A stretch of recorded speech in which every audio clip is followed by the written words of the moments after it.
अस्सलाम वालेकुम नाजरीन, आप देख रहे हैं प्रोग्राम फेस टू फेस और मैं हूं आपके साथ मुनीज़ मोइन। एक नज़र डालते हैं आज की टॉप स्टोरीज पर। खैबर पख्तूनख्वा में क़यामत सुग़रा, सैलाब के बाइस जाँ बहक अफराद की तादाद में मुसलसल इजाफा। हुकूमत की जानिब से तमाम सियासी जमातों को मीसाक इस्तेहकाम पाकिस्तान की दावत। क्या इमरान खान अपना फैसला बदलेंगे? रॉकेट फोर्स भारत के लिए नया सरप्राइज तैयार। पुतिन ट्रंप मुलाकात, सीज फायर, दुनिया में नई जंगों का आगाज। तो नाज़रीन, ये थी हमारी टॉप स्टोरीज। किसी शायर ने कहा था कि अपनी आंखों में कमर कैसे झांक कर देखूं, मुझसे देखे हुए मंजर नहीं देखे जाते। आज खैबर पख्तूनख्वा में जो सूरत हाल बरपा है, ये देखने के बाद मैं सिर्फ यही कहना चाह रही हूँ कि ये देखा नहीं जा सकता। इससे पहले भी इसी किस्म की सिचुएशन हमने देखी, लेकिन आज जो तबाहकारियाँ हो रही हैं, मेरे पास अल्फाज नहीं हैं उसे बयान करने के लिए। खैबर पख्तूनख्वा, गिलगित बल्तिस्तान और आज़ाद कश्मीर में सैलाबी रैलों ने तबाही मचा दी है। सैकड़ों अफराद जाँ बहक हो गए हैं। यहाँ तक कि रेस्क्यू ऑपरेशन के दौरान हेलीकॉप्टर गिर कर तबाह हो गया है। वहाँ सैलाब की जो कार्रवाइयाँ इस वक्त जारी हैं, उसके ऊपर जो ऑपरेशन किए जा रहे हैं, ताज़ा तरीन सूरत हाल क्या है, इसी पर बात करने के लिए पैनल में मुझे ज्वाइन किया है फ़िदा अदील ने, सीनियर सहाफ़ी हैं। मैं गुफ्तगू का आगाज़ फ़िदा अदील से ही करना चाहूँगी। फ़िदा, क्योंकि आप केपी में हैं, पेशावर में हैं, पेशावर से ही सारे ऑपरेशंस जो हैं वो कमांड किए जाते हैं। मुझे बताएं, आप इस वक्त क्या सिचुएशन देख रहे हैं, क्या सूरत हाल है वहाँ पर? जी बहुत शुक्रिया मुनीज़े। एक तो बहुत हंगामी किस्म की सूरत हाल है। बारिशों की वजह से जो तबाही की आई वो बाजोड़ सालाब सही से आई, और उसके बाद फिर हमने देखा कि फिर ये इतलात का सिलसिला दराज होता गया। फिर हमने देखा कि सवात से, बुनेर से खासकर, और तोरगर, मानसेरा से, कागान वैली में और शांगला में, बटग्राम से बहुत अफसोसनाक खबरें आ रही हैं। ये जो आपने बताया हेलीकॉप्टर क्रैश, इसमें हुकूमत खैबर पख्तूनख्वा जो है इसने बाकायदा तस्दीक की है कि इसमें 5 शहादतें हो चुकी हैं। 2 पायलट्स जो हैं इसके बशमूल अमले के टोटल 5 अफराद इस हेलीकॉप्टर क्रैश वाक़ये में शहीद हो चुके हैं। 150 से ज़्यादा बताया गया है। ये असर या शाम तक के आदाद शुमार थे, और मुख्तलिफ जो अजला की इंतज़ामिया है उसके मुताबिक मवासलाती राब्ता चूँकि मुनक़ते हो चुका है, वहाँ पर बिजली का निज़ाम, वहाँ पे सड़कों का निज़ाम दरहम बरहम हो चुका है। बहुत सारे देहात पानी में बह चुके हैं। तो इसीलिए ये खदशा जाहिर किया जा रहा है कि जो हलाकतें हैं उनकी तादाद में इजाफा हो सकता है। अस्पतालों की भी यही सूरत हाल है कि वहाँ पे जो डेड बॉडीज पहुँचाई गई वो वहाँ से पहुँचाई गई कि जहाँ से ये पहुँचाई जा सकती थी, जहाँ पे सड़कों का निज़ाम था। लैंड स्लाइडिंग के वाक़यात हुए हैं, और सड़कें ज़ाहिर है कि पूरी की पूरी सड़क अगर बह जाए और एक बड़े इलाके का बाकी इलाकों के साथ राब्ता मुनक़ते हो जाए, तो आप अंदाज़ा लगा सकती हैं कि किस किस्म मुश्किल सूरत हाल का सामना है, ना सिर्फ मकामी लोगों को बल्कि रेस्क्यू के जो इदारे हैं उनको भी। मकामी जो जहाँ पे पुलिस है, जहाँ पे पुलिस स्टेशन हैं, तो वहाँ के पुलिस एहलकारों को देखा गया कि वो इमदादी सरगर्मियों में जो है वो मसरूफ नजर आए, और एक अजीब किस्म की हंगामी किस्म की सूरत हाल है। 2 जो सरकारी हेलीकॉप्टर्स थे जी, वो रवाना किए गए थे बुनेर और बाजोड़ की तरफ। तो बाजोड़ की तरफ जो MI-17 हेलीकॉप्टर था वो फिर मोहम्मद में जो चिंगे बांडा एक इलाका है, यहाँ पर ये क्रैश हो गया। अफसोसनाक ये वाकया है। फिदा, मुझे आपसे ये भी जानना है कि खबर ये है कि जो लोग वहाँ पर मौजूद थे, अब क्योंकि जो रोड सिस्टम है वो भी ख़त्म हो गया है, जिस तरह कि आपने भी बताया, 6 पुल की भी इत्तला है कि वो भी तबाह हो गए हैं, तो जो लोग वहाँ पर थे अब वो क्या वहीं पर महसूर हो गए हैं? वो वापस अपने घरों को, अपने इलाकों को नहीं जा सकेंगे? देखिए ऐसा ही है, बहुत सारे लोग महसूर होकर रह गए। अगर पुल ना हो, अगर राब्ता सड़क ना हो, और मौसम इंतहाई खराब है, वहाँ पर जिस हेलीकॉप्टर के बारे में बताया गया है कि वो अब बुनेर में मसरूफ है, दूसरा हेलीकॉप्टर, तो उसको भी इंतहाई सख्त मुश्किल सूरत हाल का सामना है। और मवासलाती राब्ते अगर मुनक़ते हो जाएं तो फिर उसमें फिर इंतज़ामिया की तरफ से और इमदादी जो इदारे हैं उनकी तरफ से बहुत मुश्किल सूरत हाल का सामना है। NDA में इस हवाले से सरगर्म है, PDA में प्रोविंशियल डिजास्टर मैनेजमेंट अथॉरिटी के जो हुकाम हैं वो बाकायदा तौर पर सरगर्म है, और खैबर पख्तूनख्वा के वज़ीर आला और दूसरे जो काबीना के अरकान हैं उनको मुतासरा इलाकों में पहुँचने की हिदायत तो की गई है, लेकिन उनका वहाँ तक पहुँचना इंतहाई मुश्किल है।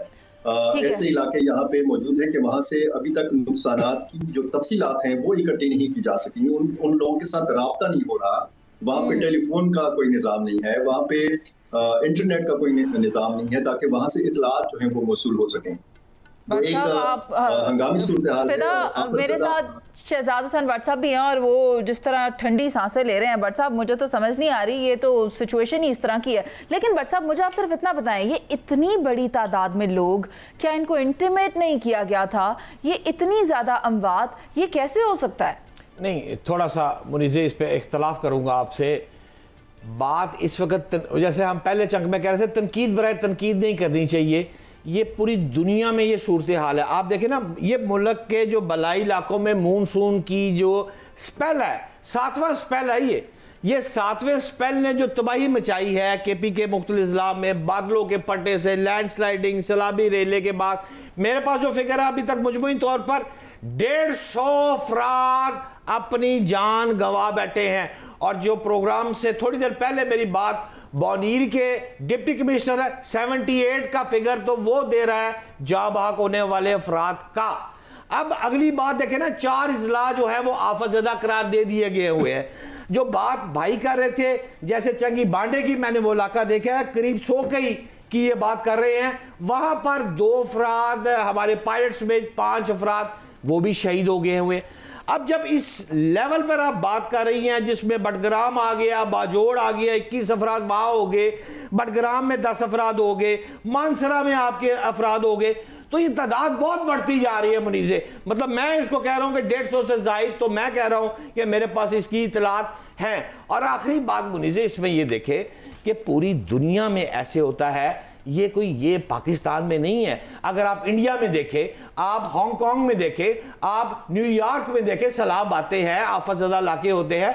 अल्लाह से रहम मांगनी चाहिए। ये हमारे ऊपर मुश्किल आ गई है, इस घड़ी में हमें सब मिलकर KPK की भरपूर इमदाद करनी चाहिए और अपने बहन भाइयों को जो है वो हिफाजत। हाँ, बात तो अच्छी कर रहे हैं आप शहजाद हुसैन भट्ट साहब, लेकिन जब बात आपकी दस्तरस से बाहर निकल जाए तो फिर आप अल्लाह अल्लाह ही करते हैं।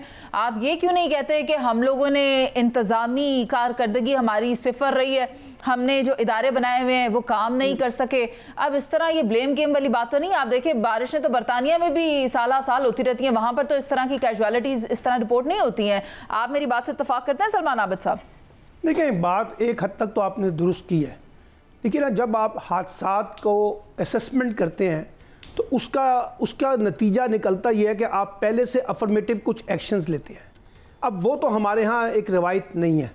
हमारे यहाँ रिवायत ये है कि एक हादसा होता है और उस हादसे के बाद हम सरगर्म हो जाते हैं, एक्टिव हो जाते हैं, प्रोएक्टिव हो जाते हैं, कुछ नुकसान का अजाला करने की कोशिश करते हैं। हमारे यहाँ लॉन्ग टर्म, मिड टर्म और शॉर्ट टर्म बुनियादों पर प्लानिंग का कोई कॉन्सेप्ट सिर्फ इस हवाले से नहीं, डिज़ास्टर के हवाले से मुल्क में ही नहीं पाया जाता, तो बाकी बातें तो छोड़ें। अब सवाल यह है कि इस वक्त तो खैबर पख्तूनख्वा में जो एक मुसीबत आई है और जिस तरीके से अभी फिदा भाई बता रहे थे कि सूरत हाल है, वो तो काफ़ी खौफनाक है।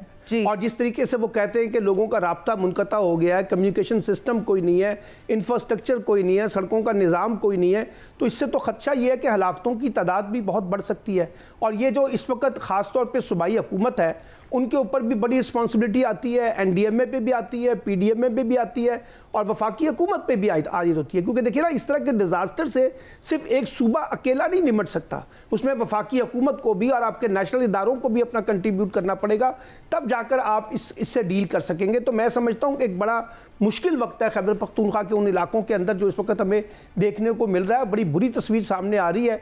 तो इससे निमटने के लिए एक वज़ीर आज़म को कम अज़ कम एक हंगामी, जिसे कहते हैं ना, मीटिंग खुद पेशावर में बैठ के करनी चाहिए, जिसमें तमाम मुतल्लिका इदारे और जो सूबाई हुकूमत है उनके साथ मिलकर निकले। और इसमें पॉलिटिकल स्कोर करने की ज़रूरत नहीं है, नाकामी हम सब की है और एक जो परेशानी है वो भी हम सब की है। सायरा जी, क्या कहना चाहेंगी? सभी काबिल एहतराम है, मगर लगता है जैसे वो हर ऐसे डिजास्टर के बाद जो अल्फाज या तकरीरें घिसी पिटी सुनने को मिलती है ना, तो वही सारी रिपीट हो रही हैं। सबको बैठना चाहिए, हंगामी बुनियादों पर ये सारा करना चाहिए, ये करना चाहिए, वो करना चाहिए। एक पार्टी की हुकूमत का तीसरा टेन्योर है और उसे क्या कहते हैं, कोई महकमा मौसमियात जैसी भी कोई चीज़ होती है। जैसे आपने कहा कि सारा कुछ करने के बाद हम इसे बोले कि ये कुदरती आफत है, भाई आपने प्रिकॉशंस क्या लिए? जो अभी यहाँ पर सवात वाक़या हुआ, उसके बाद सारा कुछ हुआ, उसके बाद क्या प्रिकॉशंस लिए गए? क्या वहां पर लोगों को जो दरिया किनारे घर थे उनको ऐलानात के जरिए हटाया गया या क्या हुआ? ठीक है, जो वो कहते हैं कि कुदरती आफात होती हैं, इस ताकत के सामने इंसान की सब चीजें बेबस होती हैं, लेकिन प्रिकॉशंस आपको या हमें नजर आए? वो नहीं आए। अब इसके ऊपर बैठ के वो करें, जो केपी के वजीर आला है उनको भाषण या बड़के मारने से फुर्सत नहीं है। उससे पहले जो बात हो रही थी, लाहौर के जो मेंबर हैं, जो असेंबली में जाना तो गुनाह समझते हैं, लेकिन वो वहां पर बैठे मुफ्त की रोटियां तोड़ के तमाम चीजों में हिस्सेदारी है, लेकिन आवाम इनके आगे कुछ नहीं है। सिर्फ आप इनसे तकरीर करवा लें, बड़के मरवा लें, मगर वो बेचारे वहां के लोग हैं, वो मरते रहे। वो भले सैलाब से मरे, वो भले रेलों से मरे, वो भले दरियाओं की तुगयानी से मरे, इनको कोई फर्क नहीं पड़ता। तो इसलिए मैं क्या आपको अल्फाज वो बताऊं, सिर्फ आप यकीन नहीं करें केपी की गवर्नमेंट ने इतना वहां के लोगों को मायूस किया है, और जिस शख्स को अभी यहाँ पर मुसन्नत किया हुआ है उस शख्स से सिर्फ आप बड़के मरवा लें, तकरीरें करवा लें, बड़ी बड़ी बातें करवा लें, लेकिन काम की कोई बात ना करें। इनको सिर्फ ये वहां पर बैठ के ये वो कहते हैं कि वाह वाह वाह वाह वाह सुनने के लिए है, इसको ललकार लिया, उसको बुरा भला कह लिया।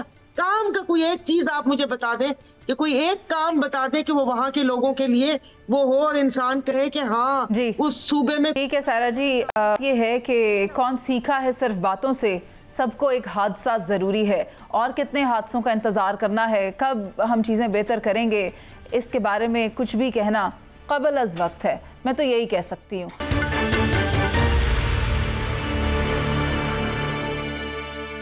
तो जैसा कि आप जानते हैं कि पाक भारत जंग के बाद पहले जश्न आज़ादी पर कौम का जोश और जज्बा उरूज पर नजर आया।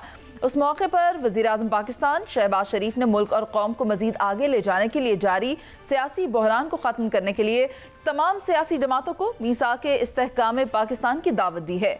क्या तहरीक इंसाफ सियासी इख्तलाफात भुलाकर मुल्क की बेहतरी के लिए मीसाक का हिस्सा बनेगी, और क्या शहबाज शरीफ तमाम सियासी जमातों के इख्तलाफात ख़त्म करने में अहम किरदार अदा कर सकते हैं या नहीं?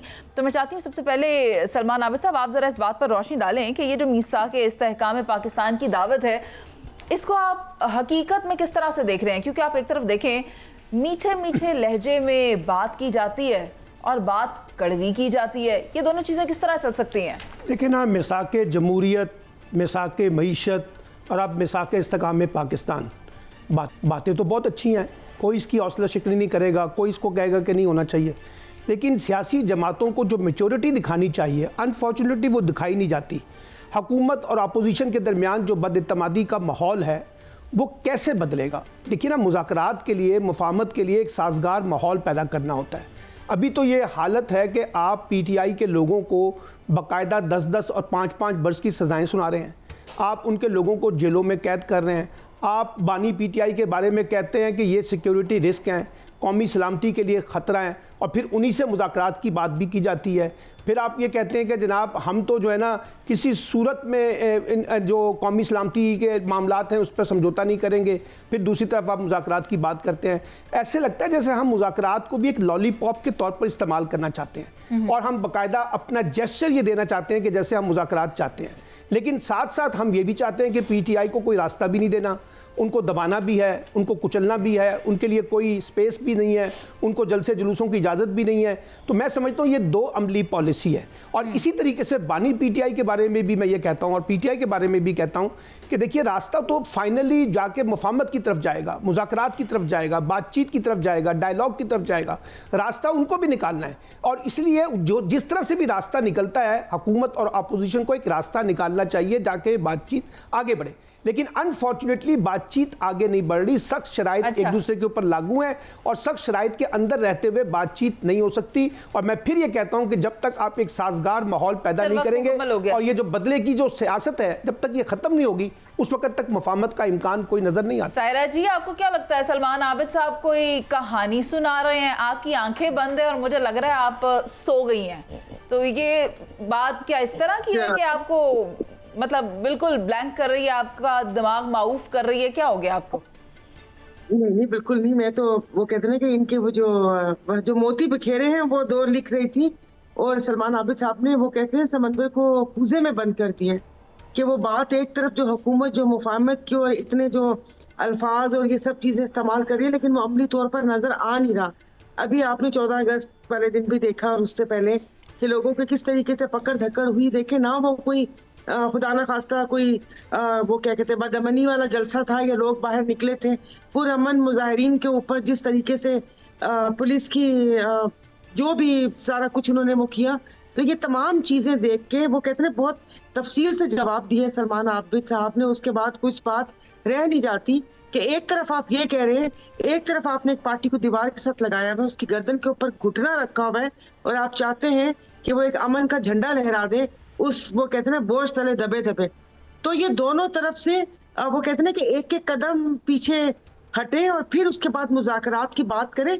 बयान दागने में क्या है, दिन में बैठ के 10 बयान दाग दें कि मुल्क कौम के लिए ये बेहतर है, ये बेहतर नहीं है और तमाम सियासी जमातों को बैठना चाहिए। आप वो माहौल तो पैदा करें, ऐसे थोड़ी होता है। शहजाद भट्ट बाकी जो सब कुछ का सलमान आबिद साहब नहीं हो जी। जैसे सायरा जी बता रही हैं कि गर्दन पे घुटना रखा हुआ है और कह रहे हैं कि प्यार मोहब्बत से आओ बैठो, तो इस तरह होता है? काबिल एहतराम मुनीज़ मोइन दुरुस्त कह रही हैं, सायरा बानो भी जो हमारी तो बड़ी हैं, जो कहती हैं वो ठीक कहती हैं। लेकिन अर्ज़ ये है, आपका जो टॉपिक है जिस पर आपने बात शुरू की है, वो टॉपिक ये है कि हुकूमत ने तहरीक इंसाफ को मुज़ाकरात की फिर दावत दे दी। इसकी जो इंसाइडर देखे ना क्या है कि ये काम चला कहाँ से। ये काम चला है मुनीज़े जिस वक़्त स्पीकर कौमी असम्बली के कमरे में सरदार अय्याज सादा के कमरे में और भी मुस्लिम लीग नून और पीटीआई का वफ्द जो था वो बैठे हैं और उन्होंने बैठकर बात की है। अब जो सलमान आबिद साहब कह रहे हैं कि कोई रिलीफ हो, यार मुझे रिलीफ के समझ नहीं आती। हुकूमत छोड़ दिया जाए, इमरान खान को अदालतों से बाहर निकाल दिया जाए कि ये इस तरह मुज़ाकरात होते हैं। मुज़ाकरात के लिए लचक दिखानी पड़ती है। लचक दिखाई, क्या लचक दिखाई? और 40 दिन हो गए ने, शेख वकास अकरम कहाँ है? जो रूल है, जो कानून है, जो आइन है, वो ये कहता है कि उसको असेंबली से डिसॉल्व कर देना चाहिए। अब तक स्पीकर ने रोक के रखा हुआ है। और दूसरी साइड पर आ गया जी मोहसिन नकवी जंग से लड़ रहा है इलेक्शन, शेख वकास अकरम जो है वो फारिग हो जाएंगे, उनकी सीट पर आ जाएगा मोहसिन नकवी साहब, वो कौमी असेंबली के मेंबर बन जाएंगे। स्पीकर चाहता तो आइन असूल के तहत, कानून कायदे के तहत शेख वकास अकरम को फारिग किया जा सकता है, लेकिन अभी तक 40 दिन से गैर हाजिर है सजा, लेकिन उसके बावजूद उनको रिलीफ दिया गया है। ये होती हैं बातें जिसे आप गुड जेस्टर के तौर पर सामने आते हैं। और ये मैं समझता हूं हुकूमत मुज़ाकरात की दावत दे रही है और 2 कदम उन्हीं से पीछे हट रही है। अब नहीं करना चाहते तो उनकी मर्जी है। अच्छा, सायरा जी भी कुछ ऐड करना चाह रही थी। सायरा जी क्या फरमा रही थी आप? जाके वो सारी लचक इन्होंने शेख वकास पे दिखा दी। मियां मोहम्मद नवाज शरीफ साहब आ रहे हैं, हमजा शहबाज आ रहे हैं, 10 पीपल्स पार्टी के नाम मैं आपको बता दूं कि मेरे ख्याल में सिर्फ बजट में उनकी शक्लें देखते होंगे हम लोग, बाकी कोई आता नहीं। इस चीज को छोड़ दीजिए।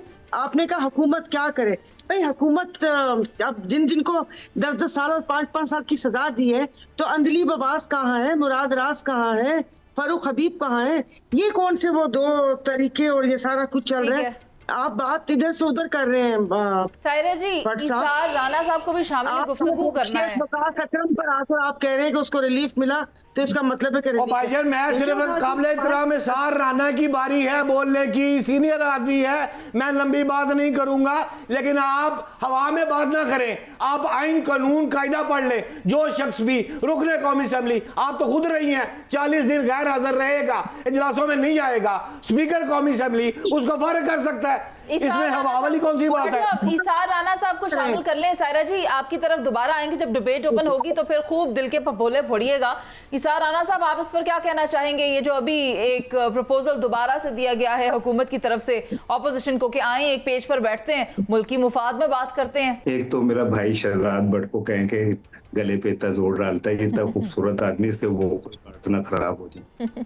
ये तो धीमे लहजे में भी बात करे तो बड़ी मीठी और मधुर होती है। पहुंच गई है। और ये ज्यादा अच्छा लगता है जब ये कोमल सुरों में बात करता है।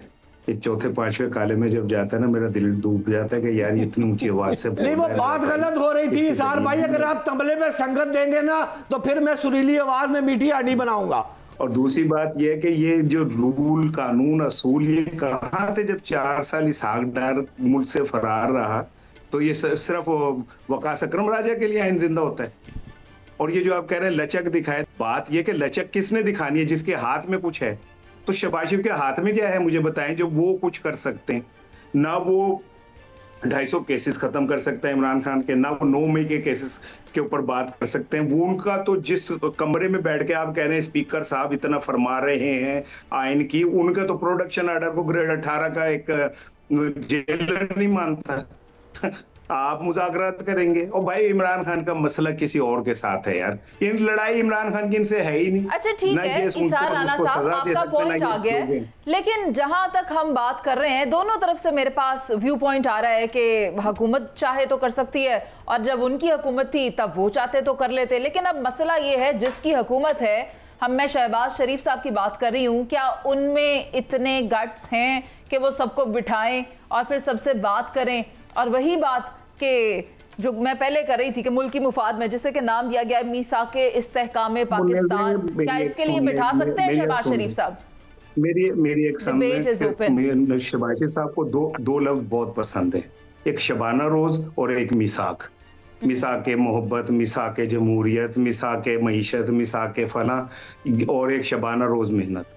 भाई बात यह है कि हम जब हजरत जाफर सादिक के पास एक आदमी आया, उसने कहा मैं तबलीग के लिए जा रहा हूँ, तो मुझे कोई हिदायत करें। आपने कहा कि कोशिश करें कि लफ्ज कम इस्तेमाल। आप अपने किरदार से बताएं कि आप कितने संजीदा हैं। 14 अगस्त के ऊपर यौम आज़ादी वाले दिन आप खवातीन की गाड़ियां रोक रहे हैं, पुलिस वाले बदतमीजियां कर रहे हैं, आप लोगों को घरों से उठा रहे हैं, सियासतदानों को दरवाजे बंद कर रहे हैं, उनके बिल्डोज कर रहे हैं कारखानों को। आप कह रहे हैं मिसाके इस्तेहकाम पाकिस्तान। दुरुस्त कह रहे हैं काबिल एहतराम इसार राना भाई आप जो फरमा रहे हैं, लेकिन मुझे दुख और अफसोस थोड़ा सा ये हो रहा है कि तनकीद बराए तनकीद किए जाना तो ये कोई जर्नलिज्म नहीं है। सवाल ये है फैक्ट्स एंड फिगर पे बात हो तो मजा आता है। और भाई वो उस वक्त बीमारी पर था, उसने हलफ नहीं उठाया था कि मेरा मुझे कहा नीचे इतना गिरा दिया आपने, इसने हलफ उठाया हुआ है, प्रोटेस्ट करेंगे। शेख वकास अकरम ने हलफ उठाया हुआ है, जो कानून कायदा कहता है आपसे ज्यादा कौन जानता है, पहली बात। दूसरी बात इसाक डार ने जो 4 साल नहीं उठाया तो उस पर कोई बात नहीं हो सकती, और नहीं हो सकती। एक बंदे ने अगर 40 दिन आपको चुप रहे तो किसी के 4 साल गायब रहना आपको नहीं महसूस हो रहा यार? जो पाकिस्तान का आईन है उसको फाड़ दो। आप आईन नहीं देख रहे, आप तनकीद करते जा रहे हो। तो हो गया यार, आईन नहीं पढ़ना है सर भाई। इसमें तरमीम के बाद नीरो हो चुका है। फिर आप कहते हैं दिन आपके एस्टेब्लिशमेंट से बात होगी, नहीं गल करना चाहती एस्टेब्लिशमेंट। इमरान खान ने 10 दफा कह दिया अल्लाह रसूल का वास्ता है मुझसे बैठ के बात करो, नहीं करते वो क्या करे फिर? इमरान आप दोनों के बीच तलखी कुछ ज्यादा हो रही है। सलमान आबिद साहब अगर आप कुछ ऐड करना चाहें तो बेहतर होगा। बात ये है कि जरा इसाक डार को देखिए, बात ये है इसाक डार को माफ कर देते हैं। ये नवाज शरीफ और हमजा शहबाज कहाँ हैं अपना बट साहब? कितने दिनों से असेंबली में आए हैं, जरा मुझे बता दीजिए। क्या उनके ऊपर 40 दिन लागू नहीं होता? बात ये नहीं है। देखिए बात करनी चाहिए असूल की बुनियाद के ऊपर, और लागू करना है तो फिर सब पे लागू करें ना। ये नहीं होगा कि आप अपोजिशन पे लागू कर रहे हैं और हुकूमत पे लागू नहीं कर रहे। एक बात तो ये है। और दूसरी बात देखिए, बात ये है कि जो सियासी मफामत है वो पाकिस्तान की ज़रूरत है, इसमें कोई दो आरा नहीं है। हमें मफामत करनी है, हमें बातचीत के जरिए आगे बढ़ना है। लेकिन उसके लिए जैसे मैंने कहा कि पहले माहौल बनाया जाता है। अब आप भी जानते हैं, मैं भी जानता हूं, एस्टैब्लिशमेंट भी एक हकीकत है पाकिस्तान के अंदर। अगर आप नहीं मानते तो ना माने। अब वो हकीकत है, इसका मतलब है कि डायलॉग जो है वो सारे स्टेक होल्डर के दरमियान होगा, और जब तक सारे स्टेक होल्डर नहीं बैठेंगे उस वक्त तक पाकिस्तान में डायलॉग मुमकिन नहीं होगा। मुझे ये बता दें, क्या शहबाज शरीफ साहब के पास ये ताकत है कि वो तमाम वो जो स्टेक होल्डर्स जिनका आप जिक्र कर रहे हैं, ऑपोजिशन को बिठा लें, हुकूमत वालों को बिठा लें, और जिस जानिब मेरा इशारा आप बेहतर समझते हैं वो बिठा सकते हैं? देखिए, जो सियासी बंदोबस्त के तहत हुकूमत बनी है उसके पास क्या इख्तियारात हो सकते हैं, मुझे बताइए। ठीक है, यानी आपके कहने का मतलब है नहीं है। शहबाज शरीफ साहब के पास कोई इख्तियार नहीं है। नहीं जी, उनके पास कोई इख्तियार नहीं है। वो बस सिर्फ ऐसे पेश उसके लिए रखा हुआ है कि दौरे कर लिए, ये कर लिए, वो कर लिए। बाकी उनके पास कोई इख्तियार नहीं है कि उनके साथ उनको बाकी लोगों को कि वो पूरी जमातों को इकट्ठा कर सकें। इख्तियार इनके पास नहीं है। तो जहां अच्छी अच्छी बातों का जिक्र हो रहा है, तो वही ये जो मिसाक इस्तेहकाम पाकिस्तान की बात का जिक्र किया है वज़ीर-ए-आज़म पाकिस्तान ने, बात तो बड़ी अच्छी है, खूबसूरत बात है, और अगर ये पाया तकमील तक भी पहुंच जाए तो बहुत अच्छा हो जाए। अगर ये स्टेक होल्डर्स, ये अपोजिशन जमातें, ये हुकूमती जमातें अगर मुल्क की मुफाद में आकर बैठती हैं और पाकिस्तान के इस्तेहकाम के लिए सर जोड़ती हैं, तो हमें और क्या चाहिए। अभी एक ब्रेक पर चलते हैं, जिसके बाद वापस आएंगे और बात करेंगे अलास्का में होने वाली बड़ी बैठक की। इसके अलावा पाकिस्तान की जो नई रॉकेट फोर्स लॉन्च की जा रही है उस पर भी बात होगी। कहीं मत जाइए, हमारे साथ ही रहिएगा।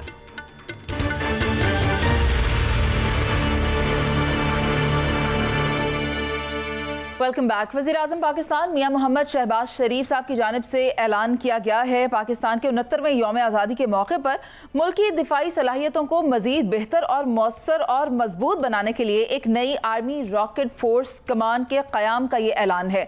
इसके अलावा इस सेगमेंट में हम बात करेंगे अमन व अमान पर, जहाँ पर अमरीकी सदर डोनाल्ड ट्रंप और रूसी हम मनसब पुतिन के दरमियान अहम मुलाकात आज होने जा रही है। अमन व अमान की सूरत हाल पर बात होगी, मगर दुनिया में जारी जंगें क्या फौरी तौर पर ख़त्म हो सकेंगी, इस पर भी इसी में बात करेंगे। मेरे साथ मौजूद हैं ब्रिगेडियर मसूद अहमद साहब। सबसे पहले उनको खुशामदीद कहते हैं। सर, आप मुझे ये बताएं कि ये जो मुलाकात होने जा रही है अमरीकी सदर और पुतिन के दरमियान, आपको क्या लगता है मिसाली तौर पर वो पाकिस्तान और इंडिया वाली जंग को कोट करते हैं कि किस तरह इस जंग को रुकवाया गया उनकी मुआवनत से और ये एक न्यूक्लियर जंग भी हो सकती थी, तो इस मुलाकात से जो अभी होने जा रही है क्या रूस और यूक्रेन वाली जंग खत्म हो सकेगी? जी हाँ, बहुत शुक्रिया। देखिए, पहले एक इंटरेस्टिंग चीज़ ये है, ये अलास्का में मिल रहे हैं। अलास्का में 1867 में रशिया से अमेरिका ने ये जगह खरीदी थी। उस वक्त ज़ार थे अलेक्जेंडर। 1867 में 2 सेंट पर एकड़ के हिसाब से Alaska was sold to America.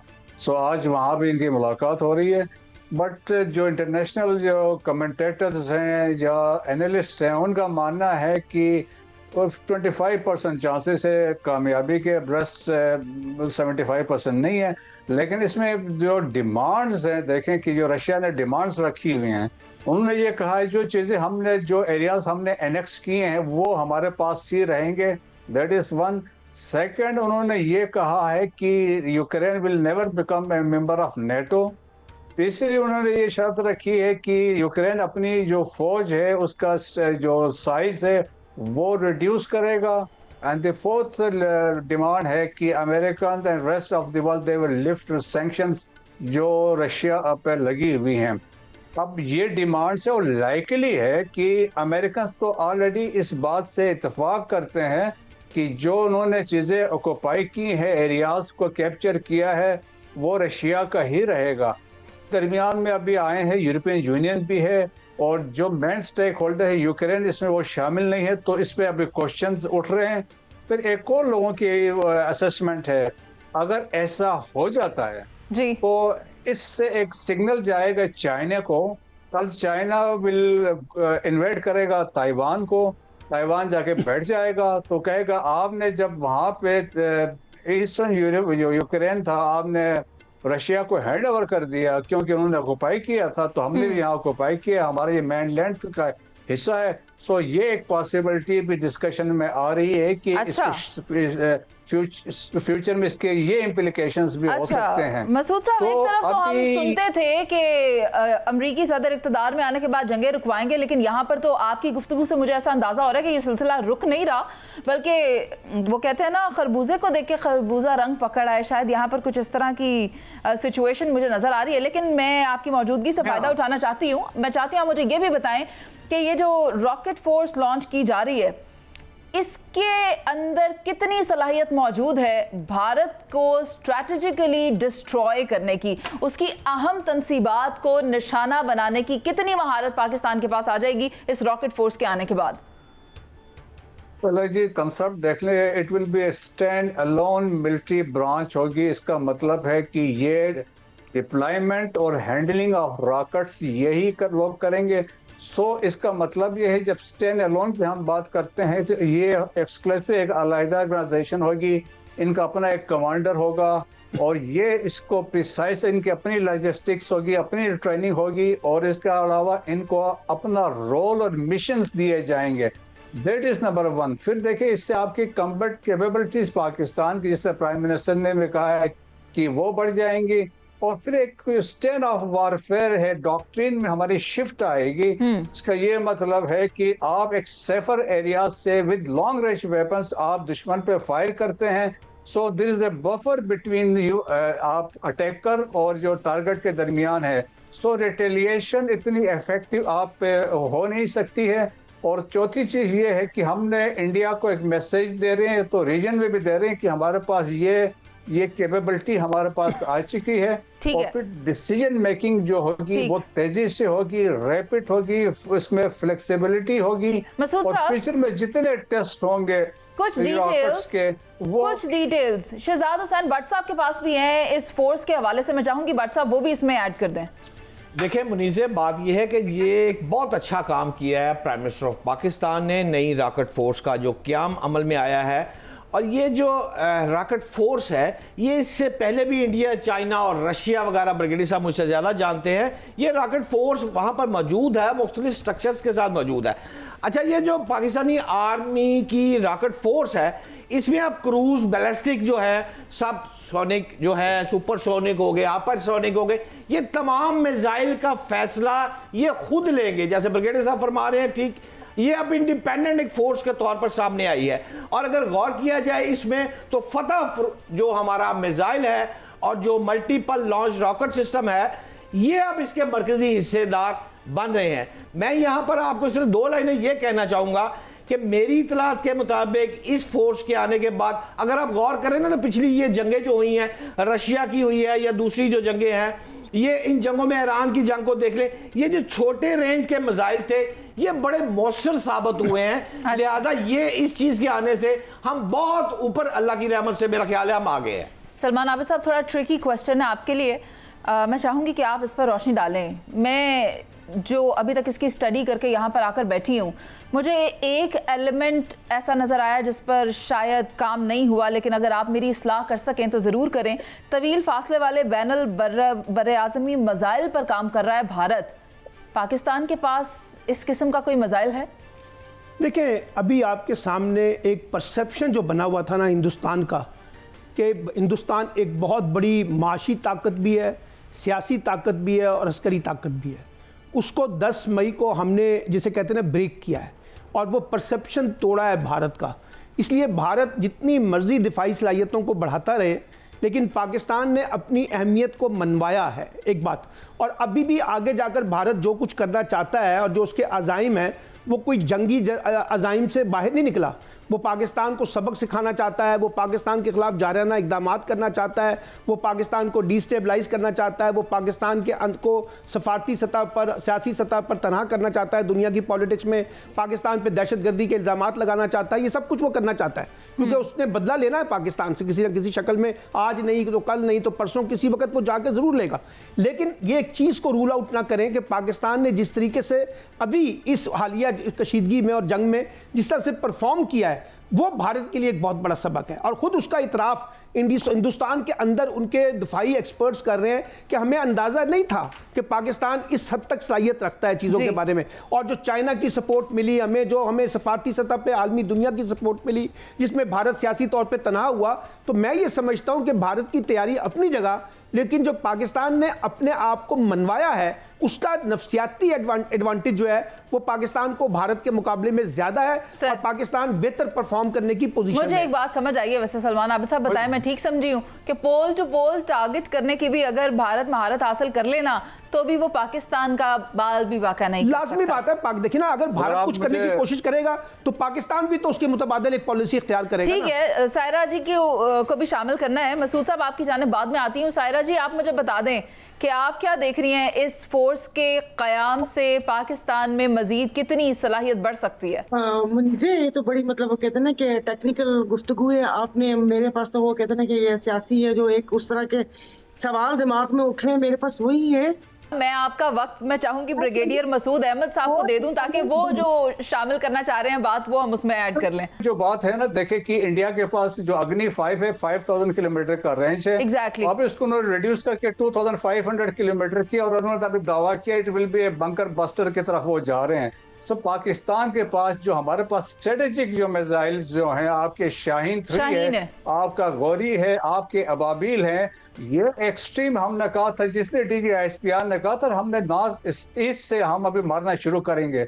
उनका मतलब कहना का यही था, हम अरुणाचल प्रदेश से स्टार्ट करेंगे, वहां तक हम हिट कर सकते हैं, हम अंडमान निकोबार आइलैंड्स तक हिट कर सकते हैं, वहां से है। वहां से ये लेके आएंगे। देखें, इससे एक बड़ा एक जो टेरर जो क्रिएट होगा, ये इस फोर्स का एक बड़ा जबरदस्त किस्म का एक इंप्रेशन होगा, दुनिया भर में इसके एक इम्प्लीकेशंस होंगी। इसलिए हम कह रहे हैं ना, इसकी एक मैसेजिंग है, not only to India but to the region also है। और आप देखेंगे कि जब एक कमांड पे नीचे आ जाएगी आपकी ये जो है, और जिस तरह आपने अभी हमने फतेह 1 और फतेह 2 यूज किए थे, अभी फतेह 3 एंड फतेह 4 भी हैं, और अभी रिसेंटली डिस्प्ले हुआ है फतेह 4 दैट इज ऑफ 750 किलोमीटर। तो आपने इन 2 मिसाइल से 1 और 2 से तो थलथली मचा दी थी। जब आपके पास ये बाकी भी शामिल होंगे तो इमेजिन करें कि इंडिया के साथ क्या होगा। और हमने कहा है कि we will start from north east, Arunachal Pradesh से करेंगे हम, इसके बाद वेस्ट बंगाल भी आएंगे, इसके बाद हम बिहार में आएंगे, फिर उत्तर प्रदेश में आएंगे, वहां से हम दिल्ली आएंगे, दिल्ली से हरियाणा जाएंगे, हरियाणा से Indian illegal occupied Jammu and Kashmir जाएंगे, वहां से नीचे पंजाब में आएंगे, फिर राजस्थान जाएंगे। इस तरीके से फ्यूचर में इनकी मार पड़ेगी इस तरीके से। ठीक है, बहुत शुक्रिया आपका। ब्रिगेडियर मसूद अहमद हमारे साथ मौजूद थे, और जी सलमान आबिद साहब, शहजाद हुसैन भट्ट साहब, आप तमाम का और बात यही है कि हसूल आज़ादी से तहफ़्फ़ुज़ आज़ादी तक ना सिर्फ अफ़वाज पाकिस्तान बल्कि इस पाकिस्तान के अज़ीज़ हम वतन जितने भी हैं इसके दिफा के लिए हर वक्त तैयार हैं और मौजूद रहेंगे। हमेशा ये पाकिस्तान कायम और दायम रहेगा और दुश्मनों की आंख में इसी तरह खटकता रहेगा। प्रोग्राम का वक्त ख़त्म हो गया, मुझे इजाज़त दीजिए। अल्लाह निगहबान।